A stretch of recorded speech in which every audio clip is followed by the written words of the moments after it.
figure this out later. So we're going to start, the learning outcome 4, which is going to be a slight bit of an add-on to what we discussed yesterday with regards to, inclusive teaching practice.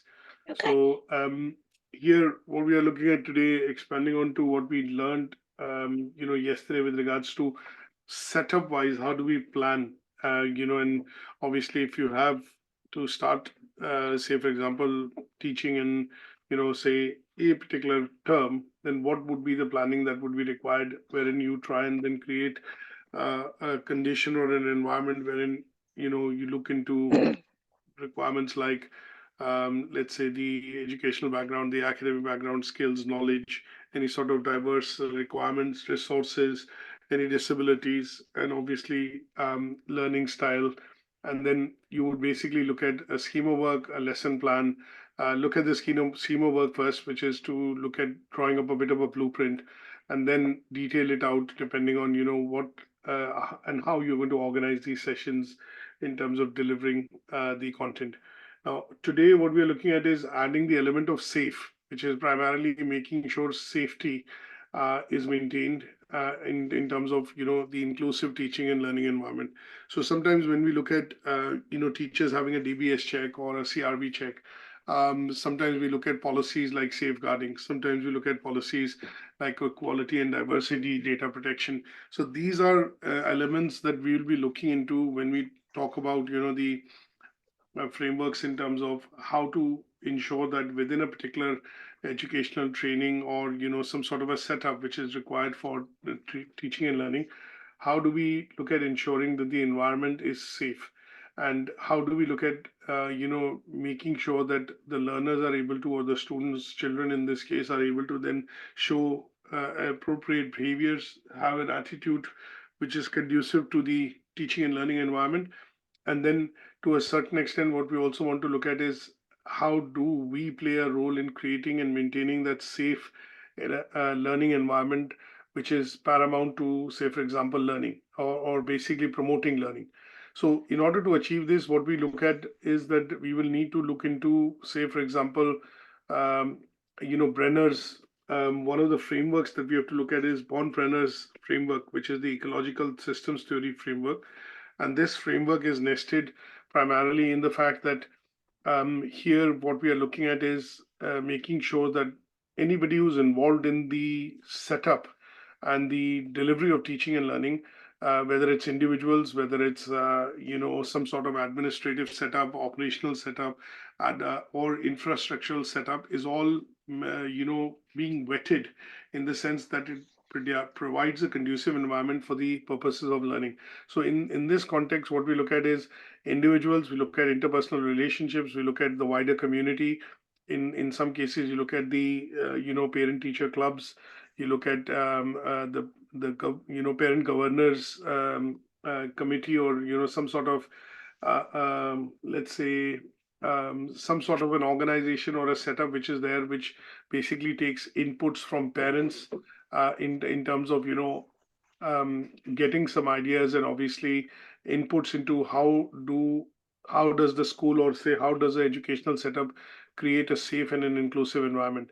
The other thing that we need can relate to here is when we talk about equality and diversity, we talk about some policies that we will look at, which basically, kind of, I'll put it this way, um, allow us to, follow certain acts and legislations, which then, because they have been followed, they've been implemented, it allows us to create an environment which is conducive and safe enough. That means it meets the conformance of the guidelines of the government.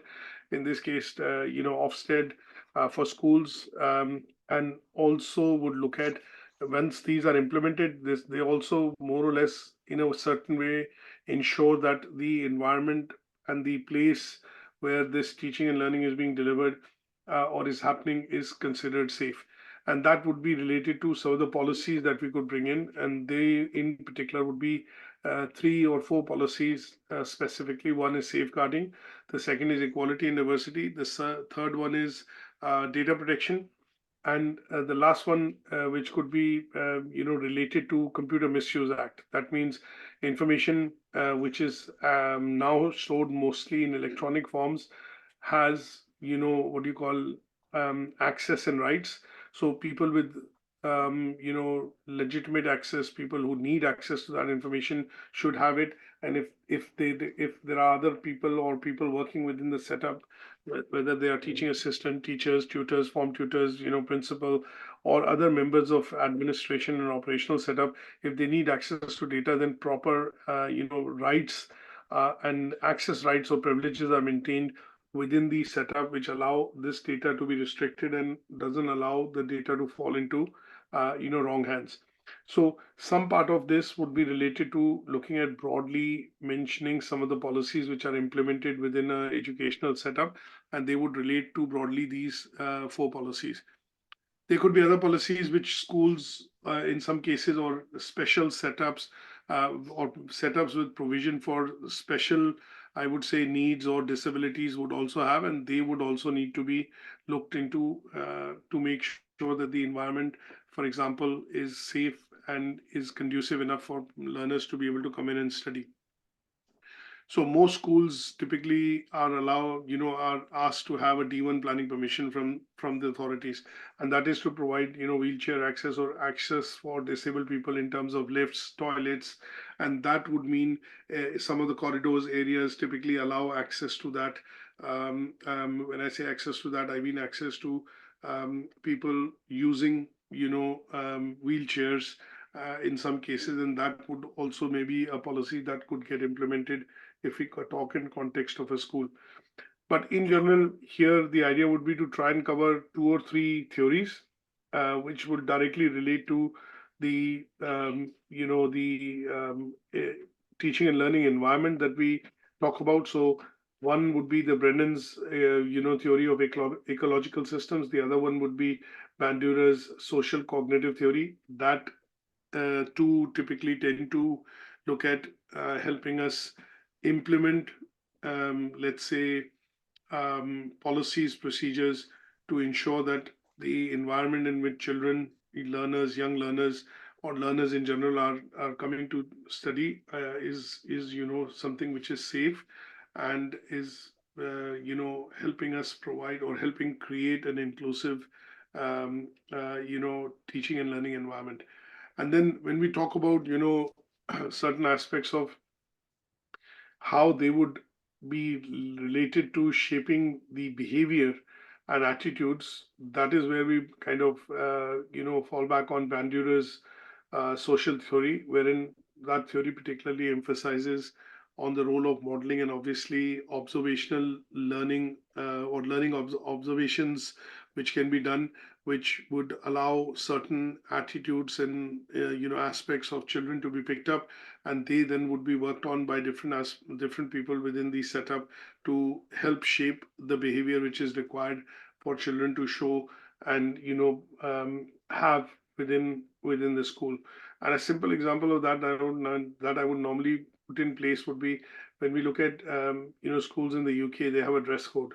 And the reason why there is a particular dress code for children when they are attending school is primarily to get them into a bit of a understanding and an atmosphere that yes, you are going to school, you are in a particular section, and sometimes between primary and high school there are certain differentiations in terms of the dressing up style as well, and that would be to look at shaping the behavior of children when they are in the in the school and in a setup which is promoting teaching and learning.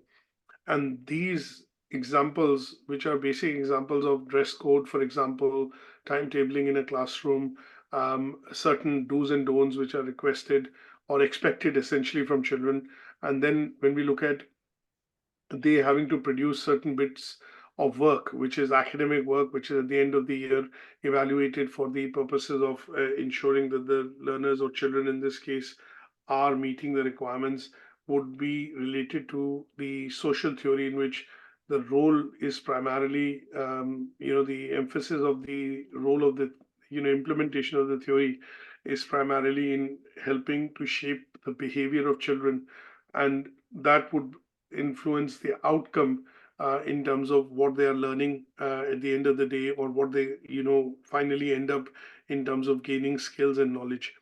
Now, some of the if I put it this way, that some of the um, assessment criteria that we've got in this would directly relate to two of the theoretical frameworks. One would be related to the basic policies which are put in place to create an inclusive learning environment, to make sure that the behaviors and attitudes conform to the regulation or some sort of rules and regulations which have been set.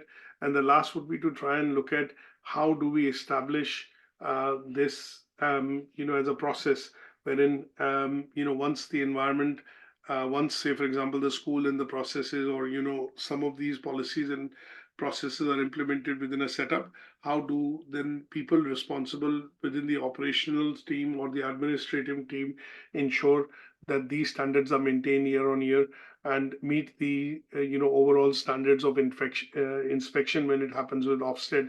And when you look at the Ofsted inspections, they go across the broader areas of teaching and learning, quality management, student learning experience, and then resources which are provided within a particular setup, and they then triangulate the evidences from these to come to an evaluation or a conclusion that yes, the environment within the school is conducive, the environment within the school is safe for children, and the school takes all efforts or makes all efforts to then provide or create an inclusive learning environment, taking into account various aspects of needs, resources, cultural background, the previous academic background of the children studying at various levels in various classes.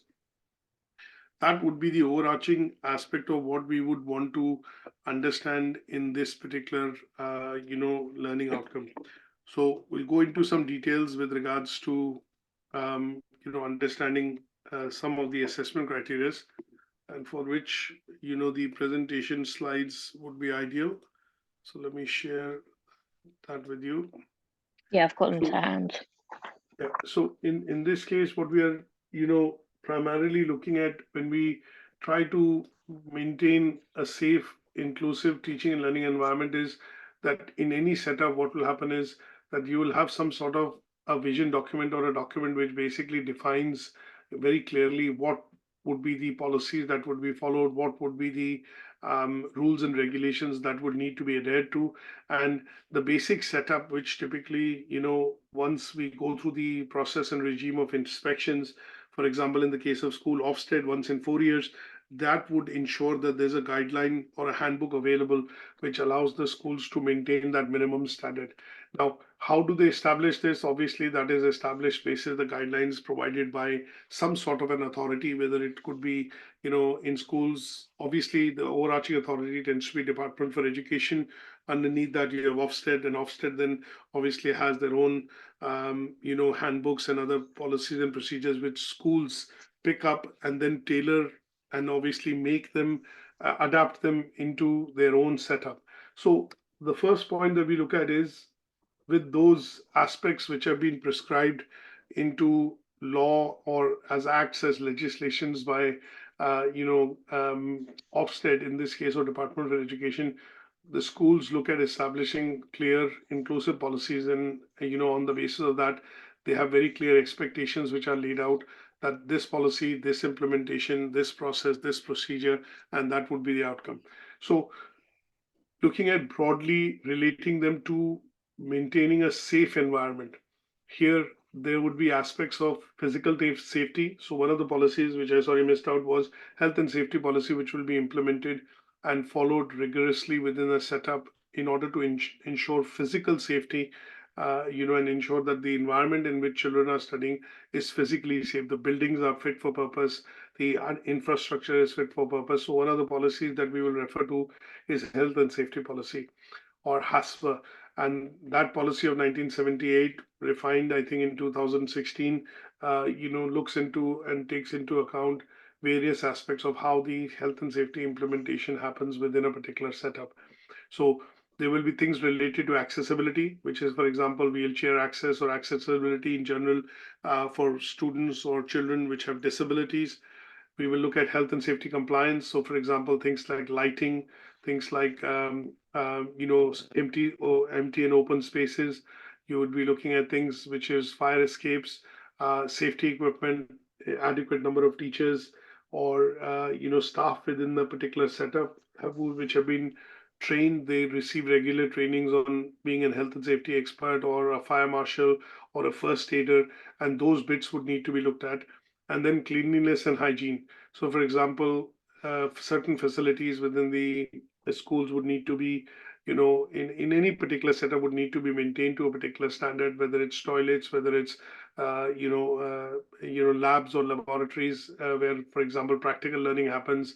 When we look at external, areas like the football pitch or some of the other areas wherein they need to be maintained to a particular standard to ensure that there are no, let's say, risks to health, of the children or health concerns for the children.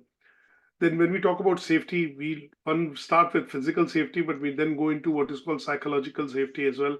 And when we look at psychological safety, we are looking at here the school policies, procedures, staff, and the operations of it actually then providing a very supportive atmosphere so that in some cases, if there are mistakes which are made, there are errors which can happen, or there are things which go wrong, then there is tolerance and obviously there is a supportive atmosphere for from the teachers, from the school authorities towards children to be able to, maintain psychological safety of the children. Conflict resolution, counseling support. So when we look at children moving from primary to high school or from high school to sixth form, there are counseling sessions which are arranged in terms of for career options. But on the other side, when we look at mental health and a balance between, children having to go through stressful situations, bereavements, family situations, in such cases, school and authorities step in to produce, provide essentially psychological safety. There could be other points which are related to culturally responsible teaching. So for example, we have children with diverse backgrounds in our schools nowadays, people following different religion, coming from different backgrounds, or they're coming from different cultures who are integrating into the English culture. And in those cases, teachers are obviously given training. They go through relevant training within the schools to be able to understand different cultural backgrounds, their nuances, and then build or have tolerances towards certain aspects of what the cultural traditions would be in order to ensure that they are not being discriminatory, and in effect they are supportive of and understanding of some of those requirements. So for example, one of the things that we generally talk about in schools is that when we look at children from ethnic background, things like or backgrounds like Muslims or Islam, and in those cases, girls or particularly girls wear a hijab, and that is tolerance, which from a cultural background point of view, the schools need to understand, the teachers and the staff need to know, and that is what allows culturally responsible teaching to happen, so that students, parents, they feel safe that my kid, my children, my children and my kids who are going to the school understands this, and they allow for this particular cultural say requirement to be looked into for the purposes of making sure that the children are provided equal opportunities and not discriminated against. Then we also look at active monitoring. So although all these things are good on paper, but policies and procedures which are created in schools then allow this process to be monitored on an annual basis. If there are changes which happen, say for example, if the school is in a particular area wherein there is a particular type of let's say or a majority of these children coming from say a similar background, then in those cases sometimes you also look at schools make additional provisions for staff and teachers to be put onto training to understand the requirements from a cultural standpoint of view. They also sometimes look at having an inclusive recruitment policy wherein they try and recruit people who come from the similar background along with some of the others which are working to ensure that there's a balance and there is a way wherein the school essentially understands and is able to maintain and provide for children which are studying and are coming from a different background. Sometimes you look at children with different languages, so teachers, in some cases, although English tends to be the main medium, but sometimes in situations wherein, let's say, situations of conflict or situations of distress, sometimes having teachers which understand the culture and also are able to speak the language are able to help come and, obviously diffuse stress or tensions. And that is where also we look at this being implemented in certain schools as a policy when we look at certain areas within England. Now, this all happens through the process of what is called active monitoring and engagement. That means policies, observations, and obviously continuous improvement tends to be the case wherein these things are monitored over a period of time, over intervals, whether it's quarterly, 6 monthly, or annually. And depending on what is coming back as feedback, adjustments are made by the management, and obviously they make, let's say, proactive. They take proactive steps to essentially take into account this feedback, so that they are not doing it on a reactive basis, but they are doing it on a proactive basis, so that there is no dip, or let's say a slippage in let's say the standards which are required to be maintained while offering teaching and learning or created within the teaching and learning environment in the school. Now, technology also plays a very important part, and I think in some cases when we look at technology being used, what we also see is that in some cases digital tools are being embraced within a lot of schools, which allow, say for example, when you look at children doing computers or using computers within school, there are bits and pieces wherein social media in particular can be used to groom children, or, for example, provide information which could be not true and what could not be fact based. So, in some cases, there are monitoring which is required to happen within schools specifically for some of these channels, because nowadays most classes have some elements of technology or computer labs being used within school, and that is where data piracy and data privacy and let's put it this way, personal information can go out quite quickly, if proper checks and balances are not done at the time of teaching or the usage of this equipment.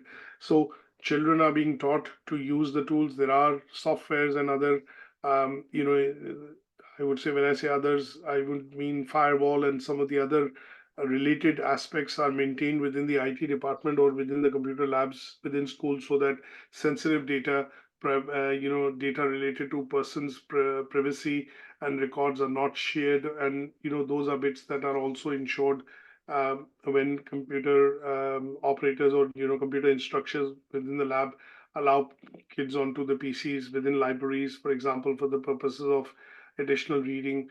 And even during, in some schools, when they have detention, kids are allowed to bring in their phones and tablets, but there is restriction on usage of certain things like Facebook or going on to the social media, and that is where teachers are also trained and technology is used like firewall, and in the background certain sites can be blocked within the school which they are not able to access, in order to ensure privacy and obviously data breaches not happening. Now, these aspects that we cover in terms of discussing policies, psychological safety, active monitoring, including, say, for example, CCTVs being installed or usage of technology primarily within schools or in an educational setup, are all done with regards to an implementation of policy and procedure. All of them follow a particular guideline. There is a certain amount of, say, for example, if CCTV monitoring is in place, obviously the school authorities are required to, make sure that there are relevant posters or stickers or, bits and pieces of information being put out on the notice board to say this, premises or these premises are under monitoring, for CCTV. And when that data is recorded, it then does not it has restricted access, let me put it this way, it does not go to normal people, or people working within different departments in the school do not have access to it. It is only access is only given through some sort of, say, privileged rights, or people who are directly involved in monitoring it, they have the right to be able to access that data, and that ensures that data privacy and guidelines are also maintained. So looking at policies, looking at certain procedures, looking at technology, looking at certain acts and legislations, and in general training which is provided to observe and understand these policies and procedures and its implementation, allows the teachers, or in this case tutors, lecturers, or anybody who's involved in the teaching and learning setup, from a aspect of ensuring that the environment is maintained as a safe environment. The environment is safe from a point of view of ensuring that there are no ways that data breach or privacy breach can happen, and the implementation of policies and procedures allow this monitoring to happen, allow subsequent changes to be done if there are changes which are required to be done over a point in time. So, for example, a couple of years back, CCTV monitoring was in place, but it was only black and white. But as technology has improved, the CCTV monitoring cameras over the years, in the schools have been changed, and then now it allows for not only just video but voice recording as well. So these are things which allow the school or the authorities or any sort of an educational setup to maintain a safe, in working environment. And that safe working environment essentially is inclusive, which promotes teaching and learning for children, or for learners in general, depending on the setup that they are in. Is that okay?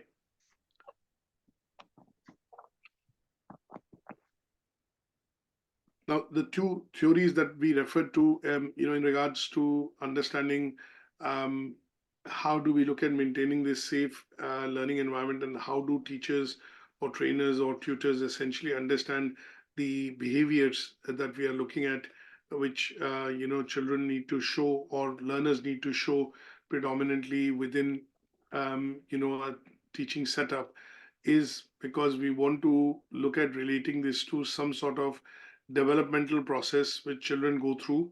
And this developmental process that they go through can be bidirectional, in the sense that the individuals obviously are a part of a system. They get inputs from when they are at school from teachers and educators, but they also get some part of this from their family when they are with their family members. And then between the two, the internal and external factors also affect how they are shaping up in terms of their personality, in terms of let's say interactions with their peers, and obviously to a certain extent, when we look at understanding that how these would influence overall development of the child.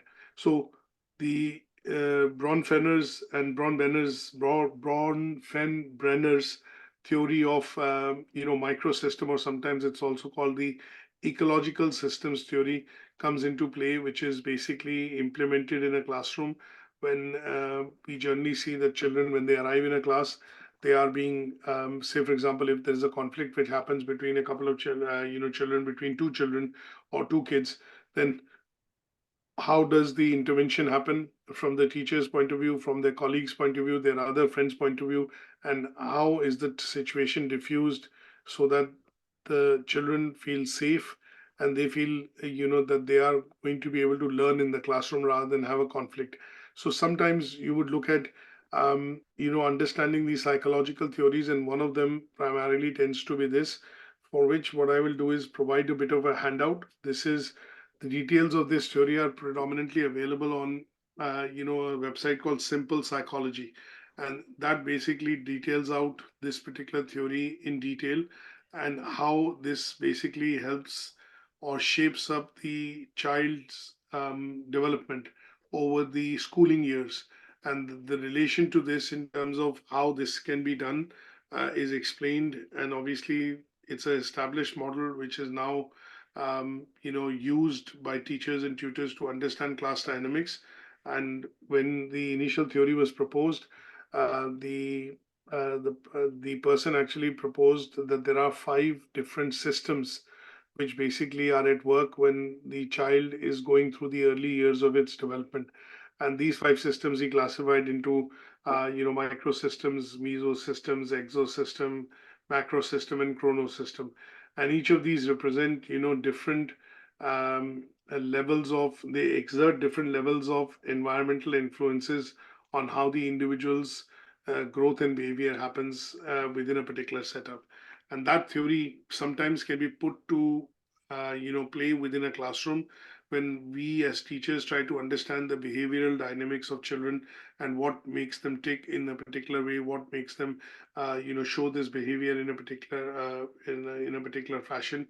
And that theory, when I say, when we want to understand behaviors of children in a particular situation and how they are behaving, why they are behaving like that, is can be understood by going into details of this particular theory. Now, there is this particular, diagram which I can bring across. Just give me 1 second, and then let's insert one slide here to just look at putting these 2 theories for reference purposes. And this particular diagram is the diagram which essentially explains what, Ron Bren Frenner essentially meant when he talked about, the 5 different systems and how these 5 different systems, have an influence on the development of child and the child's behavior in a particular setup. And that setup, in our case, is obviously the classroom. So in some cases, when we look at understanding these 5 systems which are at play, they help us in understanding how the behavior of a child is influenced by these 5 systems at play: external, internal, relationships, relationships with peers, parents, and teachers. So in detail, when we go into, that is what this particular theory would essentially help to understand, and they would essentially be related to, telling us or giving us insight into what is called the influence the systems can have on the behavior of, children, in particular when they are, in a particular setup. The second bit of theory, which I would put it, is the Bandura's social cognitive theory. That is also something that we can look at. Um, and this particular theory, in particular, uh, was proposed in the 1980s. Basically, has 4 components. And when Bandura came across by conducting a few experiments in the University of Pennsylvania, by studying the behavior of children and how they behave in a particular environment, he came out with 4 important aspects, which basically he said can have an influence on how the individual behaves in a particular environment. And these 4 aspects were attention, retention, reproduction, and motivation. Now, these processes were explained in a bit more detail, and these processes, when they were explained in a bit more detail, allowed, people, teachers, tutors, lecturers, trainers, to understand how they control or how they, let's say, um, look at the process of, let me put it this way. Let me rephrase it. So, understanding these 4 aspects of attention, retention, reproduction, and motivation allow teachers or tutors to observe and extract information, from the ongoing activities which the children participate in. And this allows them to better plan their, say, for example, activities that they do or the sessions that they conduct within the class. Now, an example of this that I would give is we put this into play more or less on a daily basis when we teach. But obviously, sometimes we are not aware of the background in terms of why this has become important and was there a piece of research done on it and how did it come into existence. So when I look at planning my sessions or when I look at planning my classes, what I typically tend to do is if I look at a session and I look at the way I planned it and I run it, I don't see too much of interaction happening with my learners. So in some cases, what I would do is ask a few questions, take some feedback, and then the next session, what I do is I basically tweak some of my delivery, and that tweaking of delivery helps to elicit a bit more interaction from my learners during the session. Now, as a continuous process, I probe a bit more at the end of every session and try and find out why and how we see, what aspects of, um, my delivery are actually getting a response from learners. And what I do over a point in time after 2, 3 sessions is start building on those aspects which essentially allow learners to speak and obviously learners to interact. So they get more engaged, they get more involved.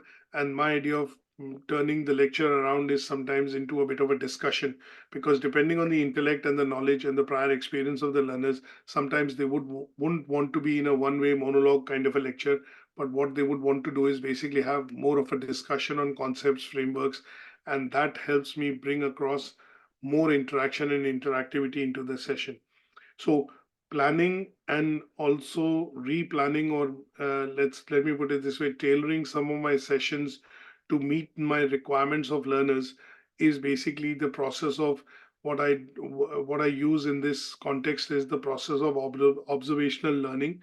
And what I do in that aspect is I understand what parts of my discussion allow them to be more attentive, what parts of my discussion or delivery allow them to retain some of the key concepts or frameworks that I'm talking about, what part of my delivery is able to help them reproduce that into their assessments or assignments, and what part of my discussion in terms of whether it's question answer sessions, whether it's probing into using open-ended questions, showing a video, or using resources like handouts or maybe reading material or homework to give, allows them or makes them more motivated to be able to come to my sessions and obviously have more discussions to make them more interactive. That part of it is something which I depend on when I look at Bandura's, social theory. So in this case, it is more of allowing me and my learners to allowing me to learn and observe from my learners to ensure that they are getting the attention they need, they are able to retain what I'm teaching, they are able to reproduce that what I've taught in terms of assignments. Because sometimes what tends to happen as teachers is that when I look at telling them something and you end up getting an assignment which is totally opposite, then the retention part of it has somewhere got lost, and the reproduction of what was actually required to be done from the slides or from the handouts that I've given has actually not resulted in the assessment that was needed. Then in those cases it informs me that I need to readjust my delivery, and the readjustment of delivery needs to be taking into account the aspects of attention, retention, reproduction, and also ensuring that the learners are motivated enough to be able to produce or let's say come to the sessions, interact, engage, and then produce something which is meaningful, which allows them to pass and achieve that particular unit. So this particular concept, is more related to the interpersonal level of relationship that the teacher is able to build with the student, or in this case, the learner.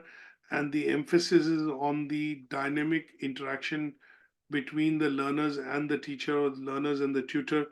And what you're looking at doing is observing their behavior, and that observation of behavior is primarily being done through looking at getting their attention, looking at making sure that they're able to retain what you're saying, and then they are motivated enough to be able to, demonstrate or reciprocate to you in terms of what they bring across in terms of evidence when they do their assessments or do their assignments.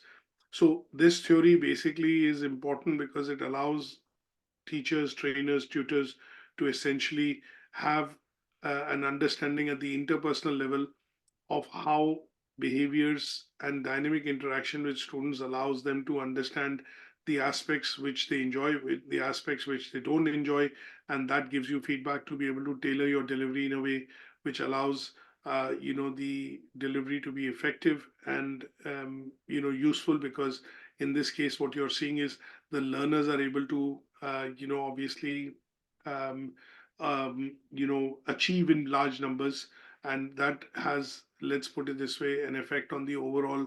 Sometimes we look at the end of the year the achievement rates of the students.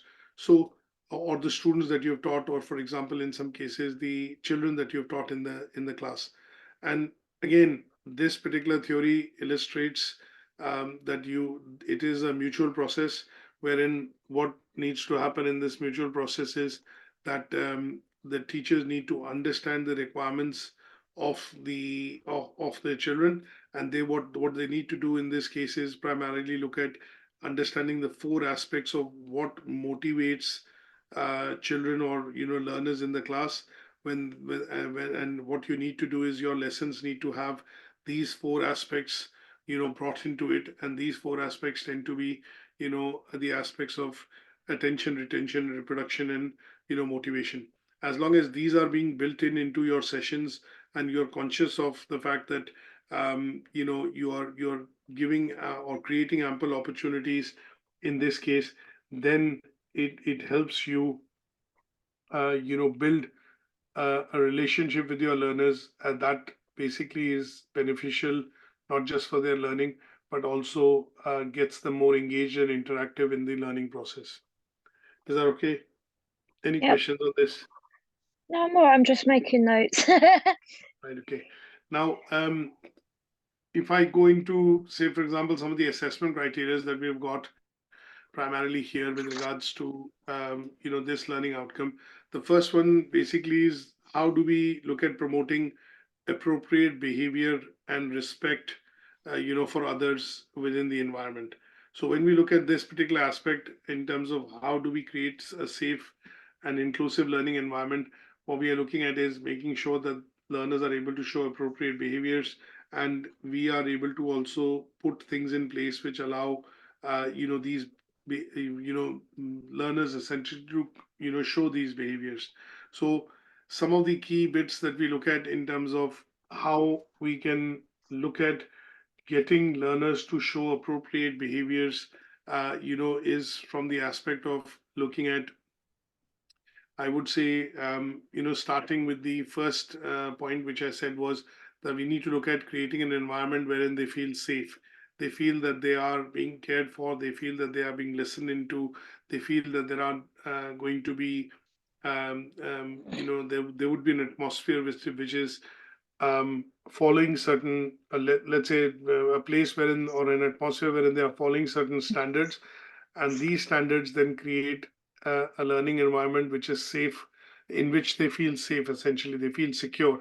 They feel focused that there is a, because of these standards which are followed, there is a focus on the aspect of learning. And anything which basically looks at, let's say, bringing out um, anything opposite to the appropriate behavior will be taken to task by the relevant authorities, whether it's the teacher, whether it's the staff in the school or in a particular setup. You would generally see that at the time of joining, there are bits and pieces which are discussed with parents, and in some cases for adult learners, normally most colleges, other institutions have what is called a student learner agreement, and that student or the learner agreement essentially gives them very clear do's and don'ts in terms of what they can expect, what they should stay away from doing, and what conformance would be required for the time that or the duration for which they are, enrolled or studying that particular course. Now, maintaining this safe environment allows creation of learning opportunities. It also makes the learners feel, I would say, safe in the sense because they can they do not, let's say, let me rephrase. So they will have a no nonsense approach, if I put it this way, in terms of what is expected, and what they can do and what they cannot do, and they would be briefed on those appropriate behavioral standards which are required when they are within the premises or within the confines of those, let's say, school. Now, in terms of, if we look at building this a bit further and we talk about how does it promote appropriate behavior, we need to look at the implementation of some of the policies. Now, these policies would be the equality and diversity policy. These policies could be certain aspects of, let's say, cultivating social and emotional skills. So, for example, in some cases, what will happen is that we are given guidelines to when I say we, I mean children are given guidelines to promote and respect others when they are, within a school. And that is normally done by giving them some very basic and essential training at the start of their sessions to ensure that they are able to comply with these, and understand and comply with these, requirements. And these requirements would typically tend to be, asking them to avoid any conflicts, would be to look at showing empathy when they are dealing with some of their other peers. If they feel that they are disadvantaged or they have some sort of a disability, then they are taught that you would be basically looking at empathy. One of the things which I will relate to here is that teaching, British life skills within schools. So most children would go through the basic essence of the British culture and the life skills which are required. And that is done as a part of the schooling in the early years, is to ensure that they understand and value different cultures. They understand the value of the system in terms of adhering to certain policies, acts, and legislation. And they are then at that age wherein the teaching of this is helping them build their knowledge of the British culture in general, or the life and the values in general, which are required to be depicted as a citizen. Now, this bit, these skills are not only vital, for their academic success, but would also be vital for them in the long run in terms of navigating relationships, excuse me, and in terms of other functions that they will execute within the society when they grow up. So some of these are important from a point of view of making sure that apart from the academic achievements that the kids do, they also understand some of the requirements which they are required to fulfill from a point of view of society. And that is where the knowledge of, you know, social and emotional skills and building positive relationships would be also taught, so that they understand how this works in the wider framework of supporting the needs, of individuals, their colleagues, and in a particular setup. So when they start working, or for example, when they go out, for events or social gatherings, how they need to behave, and why they need to look at having a respectful behavior by acknowledging, for example, various diverse backgrounds, and not looking at the aspects of, bullying or discrimination. And they would respect other students regardless of their differences, and they would make them feel welcomed and included within the whole setup. And this is sometimes tend to be seen as an example when we have inter-school competitions. You would have teams, coming into a school or having, a phase of that competition away from their school. And what tends to happen is that when we have these kind of events taking place, you would have restricted number of kids coming in from one school to participate in an activity in another school. And that is where the social emotional skills would come in, because that would help in obviously fostering inclusion and diversity, which means that children would be asked to show restraint, understand that they are, there are different backgrounds, and value the different diverse backgrounds, experiences, perspectives. And that in this case, the children coming in to participate as a team are coming from a different school. And in this case, they will need to make sure that they are respectful regardless of their differences, that they're supporting, not supporting the team. But the idea would be to try and create a process wherein it is an atmosphere wherein there are no conflicts, there are meaningful discussions which can happen.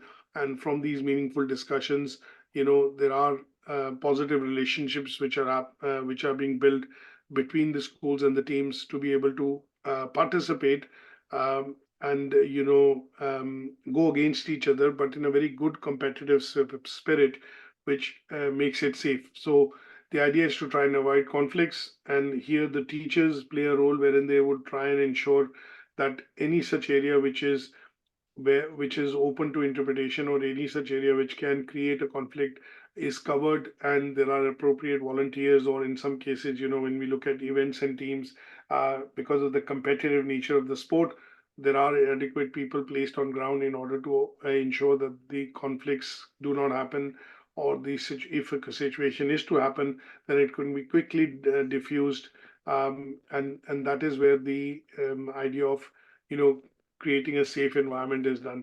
So hooting, for example, or intimidating, for example, are bits that the school authorities would be very clear in terms of ensuring that, okay, now that we have a school coming in from outside to play here, and it's an important final or an important game, but these things will not be tolerable.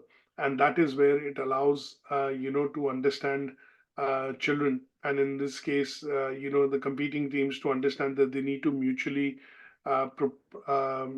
respect each other, and the authorities and the administration staff would then be looking at, briefing the kids on what would be considered as appropriate behavior, what would be considered as inappropriate behavior, and that would be response, and it will be the joint responsibility of the teams participating, the audience in general, and the school authorities to ensure that, whatever be the outcome of it, they are upholding some of these basic aspects, which basically uphold the reputation of the institution in this case, and as a result, promote what is called positive behavior, or promote appropriate behavior, which basically is required, in such an event or such a competition. Is that okay? So here, my suggestion would be to take an example of an activity which will show how appropriate behavior can be promoted by teachers and participating students or children within a school, and they then are using the appropriate training, or obviously creating a conducive place which allows the appropriate behavior to come out, and also shows respect for other cultures or other types of, let's say, requirements which are there or required to be met. Is that okay? Yep. The second one says, how do we look at promoting equality and diversity? So here, my session would be to pick out the policy, that you have within your institution, and basically show the implementation, or write out basically an explanation to show how the policy is implemented to promote equality and diversity within a particular setup. So generally speaking, if we look at explaining this, what I would suggest would be to look at, sometimes, when you're planning a lesson, what you tend to do is you tend to include examples which are not going to be specific for, say, a particular type of, or come from a specific cultural background. So in such cases, what you would do is your examples are going to be balanced in the sense, for example, if I talk about history or if I talk about geography, and if you are picking up a particular example, then in some cases, obviously, I'm required as a teacher to quote an example that, okay, this is what the history is, and this is what it is. But I would then also look at probably taking an example of of a similar aspect from history, which could also be related to a different cultural background. And in those cases, what you're trying to do is basically have examples that you show or talk about, which are promoting what is called inclusive teaching and learning. A simple example of this that I would give you is, sometimes when we do give an example in the classroom that, okay, um, let's put it this way. If you were in, say, for example, let's put it this way. Um, let me think of a good example in terms of how do I demonstrate equality and diversity. So, how do I demonstrate equality and diversity? One second. Yeah. So, good example that I can think of now is, simply say, for example, when we look at the observing of various holidays or festivals within schools. What we generally do tend to see is that in certain schools you would have, obviously, let's say, during Christmas, we celebrate Christmas. When we have Easter, we celebrate Easter in school. But in some cases, when we have students from other diverse backgrounds as well, like for example, Eid, for Muslim students, or for example, let's say the Jewish New Year. In some cases, what will happen is when we look at the ways to promote equality and diversity, what we are doing is in schools also teaching children within faith related aspect of it, or the subject which is related to faith and religion aspect of it. We are also teaching different religion in different types of cultures, so that they have a good understanding in terms of the others apart from what they are already learning or are aware of. So I think when we look at children going to school, sometimes on certain days they would also observe different types of say for example cultural celebrations, and that would be an example of the school being making sure that they are also promoting equality and diversity. And that could be by teaching or having a day, for example, on one of the days, teaching the children about aspects of different religion. So sometimes I've seen that in schools, depending on where you are and what school you're in, depending on the background and the number of children in that school, sometimes you would see people are invited to attend a day to understand what is a religion like Muslim or Islam or Judaism or, for example, Sikhism, and that is where the inclusion of equality and diversity within a school setup comes in, So and would it that be could be good? Would it be go ahead. good then to obviously provide examples here of how my school does that? I think the implementation of the policy and writing of that with an example is what will cover explain. Yeah, it's just because recently we my sixth form students, because that's the group of students I work with, we went to look at the Jewish faith, and we actually went and visited a mosque. Hmm. So that was obviously quite a good way of doing that. So they learned about the religion, they learn about how the religion works, what they celebrate, the things they eat, the things they do. So is that something I could sort of bring in here? Yes, that's correct. So I think there are lots of different examples, but one I could think of was with my kids, celebrating Eid a couple of weeks earlier in the school was a way of the school promoting equality and diversity, so that other kids are also aware of, this religion, and obviously the main festival that they have, or the main event that they have across the year, which is a event for celebrations and families coming together. And on that day they organized, within the auditorium, a bit of a specific play, and what is the significance of this. And it was predominantly voluntary for the kids to be able to attend, but generally the school made an effort here to promote equality and diversity, so that people, other children or children from different faiths, understand what are the other faiths which children have, and they value that particular faith and have an understanding about their background, and in terms of what is important to them. So it's an example of showing.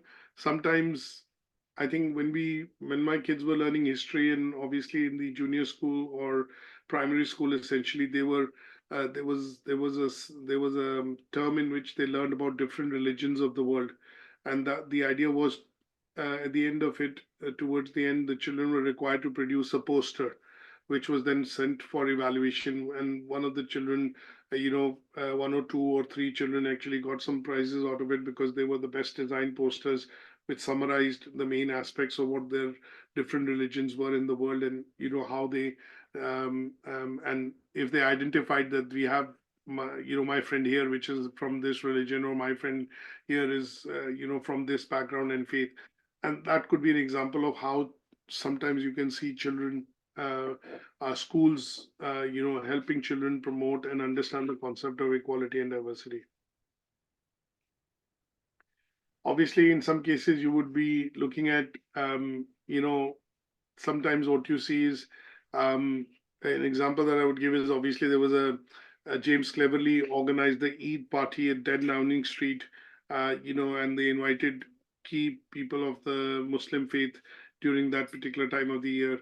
A couple of weeks back, there was another gathering which was primarily, for the purposes of Vaisakhi, and that happened. So it's happening at all levels, in all aspects of our society, and that is where sometimes you see that these values are actually promoted, and in some cases they become part of legislation and act, that we need to be able to value and respect other people's diverse background and religious beliefs, and that is why we are a tolerant, society.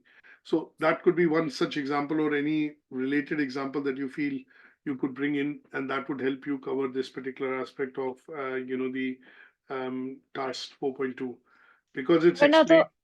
yeah, Go on. so another, just so while I'm thinking, so obviously that would be a good example, but then I've got another example where we always kind of promote that through like our assemblies.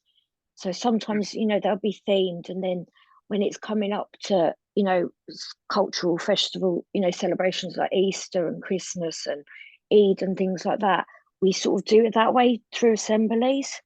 That's correct. Yeah, in school, my children end up attending assemblies, and on certain days there are special assemblies which everyone in the school has to attend, and they tend to Yeah, be, there is a bit of a, say, for example, a documentary which shown, or some sort of a play or an act which is done by yeah. students, and that gets everybody involved. And after that, there are bits of refreshments which children are allowed to bring in on that day, and even the parent governor teacher meetings which typically tend to happen, they play a very Oh. important part on that day.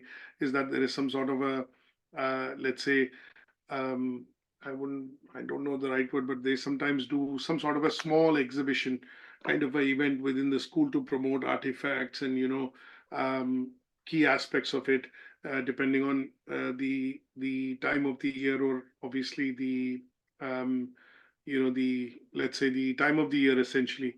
So if it's closer to holidays, or if it's closer to a weekend, then these things are generally allowed, or in certain parent teacher meetings, when on certain days when they're organized, they would allow this additional display of things to happen which are related to a prior event or an assembly which has happened within the school.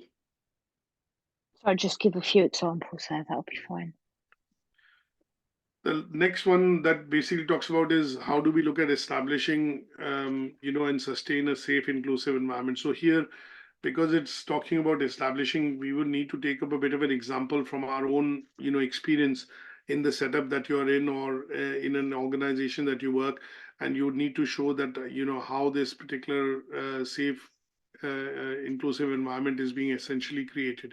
So here, the example I would suggest to take would be to look at, talking about how, as teachers, we can foster and obviously maintain ongoing support and safety for the well-being of our students, specifically students, say for example, with disabilities or special needs. And in this case, we need to make sure that, as teachers, we are able to create a safe learning environment which covers both their emotional and physical safety. So if we have children in our class, or if we have children that we deal with which have some special needs and disabilities, here they are feeling empowered, that they are able to express their thoughts, their feelings, and they then are able to, even in some cases, make mistakes and get feedback on those mistakes, and they are within the tolerable limits, that allow the inclusive learning environment to be, created. And to a certain extent, if we do talk about these children with specific needs or disabilities, then the safety of these children within the classroom needs to be upheld. And that is where the teacher's behavioral management,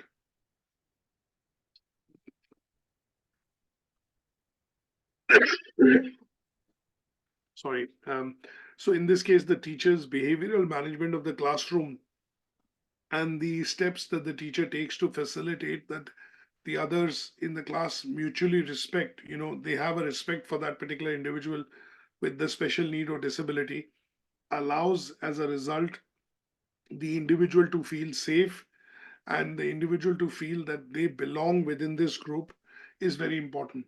So here the idea would be to look at, talking about a specific example which would be taking into account how this, let's say, supportive and safe learning environment is created for a child or for a for a learner which has, for example, some sort of disability or special needs. And that would be done by taking into account the implementation of one or two policies, which would mean that the teacher is very clear that there are clear policies that are implemented which prevent bullying, which prevent discrimination, and the accessibility side of things. Or, for example, if the child or the learner in this case uses, say, for example, some sort of equipment within the class, then the accessibility to that equipment is made available. And this, when it is enforced in the policy, and the teacher is supportive of it, and the other learners, in this case, other children, understand that they need to be able to, facilitate this positive interaction with the other learner, allows the learner to then feel safe and supported within the classroom. So that is an example that I would suggest that needs to be taken primarily to cover this aspect, to show how, as a teacher, you are able to establish and maintain and provide a safe learning environment for a learner or for a child which has maybe some special needs or disability. Mhm. Yeah, go on. No, yeah, that's fine. Because obviously all of mine have different needs which we have to cater for. So that'll be okay. So it could be in some cases when we have children with, say, for example, um, even if I talk about that, if sometimes we have children which do not have any disability or do not have any special needs, but they still would need guidance because their external environment they come from, for example, sometimes the family background, or they have, a different history in terms of violent family backgrounds, things like that, but they are a perfectly normal kid. And in those cases, sometimes when they are in the class, they need guidance to be able to manage their emotions and Yeah, yeah, obviously their reactions. And that being, they need support in that. And that support comes in from, the implementation of, say, for example, some policies, the teacher understanding the behavioral aspects of the learner, or in this case, the child, and then also doing groupings in such a way. Sometimes, when you do activities, doing the groupings in such a way that the kid is placed with children which are going to motivate him, going to understand him, make him feel comfortable, and that would then generally promote learning or a greater sense of learning within that child, and that would make the child feel more safe and obviously more welcomed within the environment, and that child would then tend to make more friends and would feel more comfortable, and that would be also an example of how we could say that we establish a safe and inclusive learning environment, safe environment for a child, particularly which is going through, say, for example, some um, sometimes I say, they go through a rough patch because of an example like if parents are undergoing divorce. In a situation like this, kids tend to be generally, very vulnerable. They don't understand what emotions to show, how to react, what to do. They become confused. And if in the school they are given support to understand these situations and to how to cope with these situations, then it gives them a safe and an inclusive learning environment where they feel they are motivated, they are wanted, they feel comfortable, and it generally then helps them get more learning out of the school as a setup than probably in other situations wherein obviously they're going through a different patch or a rough patch. Is that okay? So, in yeah. terms of points, arguments, or points that you can establish in terms of how this safe and learning environment can be done, obviously, we follow certain processes wherein you design things, or when we look at schemes of work and lesson plans, the the preparation of the lesson that you do, the inclusion of resources that you take, the rearrangement of physical infrastructure, sometimes when it is done, that you make a round table or you make a square in which you are able to get them to see each other, work with them, and the students working together would then be, looking at examples of how you're making the learning environment more accessible. When you look at your teaching practices, you're looking at including diverse examples, bringing across inclusion from a point of view of different examples that you can take. In some cases, it could be equipments which teachers sometimes fall back on and make the sessions more interactive by doing practical activities or taking them out to do activities in groups.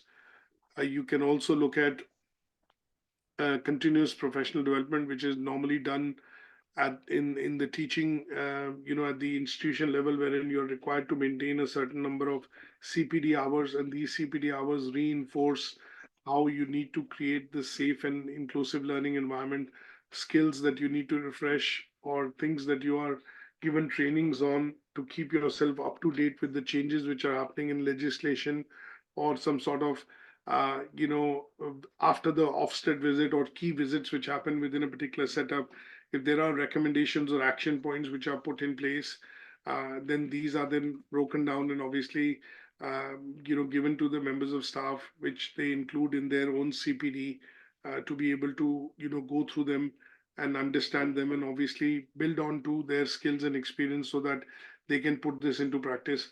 And that would be from a point of view of looking at, CPD plans.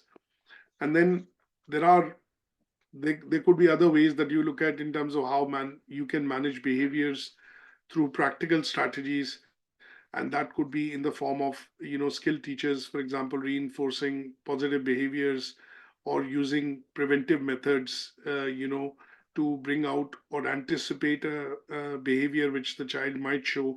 And in such cases, when we have in schools detentions or let's say punishments being given for negative behaviors which have occurred, act as examples for other children not to follow through. And that would be you anticipating as a teacher that, okay, if this is something which has happened in another class with another colleague of yours, then you need to look at some of the learnings from it and then implement them in your class before, something of that sort can happen. Or if it's to happen in the future, it gives you preparedness to understand how it needs to be dealt with.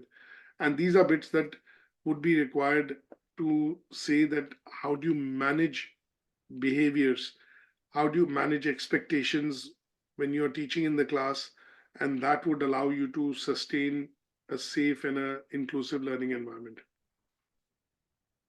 Is that okay? Mhm.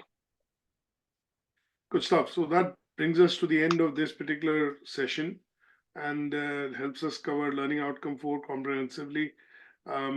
There are 2-3 bits which I can upload onto along with the presentation. One is set of 2-3 policies that I mentioned: health and safety, safeguarding, equality and diversity, and discrimination policy. Along with that, what I can also do is upload 2 handouts, one specifically for Brenner's ecological, systems theory, and the other one would be, the what do you call, the cognitive, social skills theory, which is primarily proposed by, what is it? What is the guy's called? Bandura. Proposed by Bandura. So that one I will upload 2 handouts under the learning outcome 4, and that would allow you to understand the theoretical aspects of it, which are related to these 2 that we can relate to managing behaviors and safe and inclusive learning environment. Yep. And then will you also upload those other further presentations? Yes, they would go on today, definitely, yes. Okay. Okay. Brilliant. So I just need to have a little think about when I need my sessions this week, because it's just a little bit crazy at the moment. So I just need to decide when's best. So I'll email you that later today. Is that okay, to see if you're available? Yeah, that's absolutely fine, no problem. Brilliant. All right. Thanks very much. Thanks Thank very you. much, Roman. Enjoy the rest of your weekend. You too, Patricia. Thank you. Thank Bye. you. See you soon. Bye.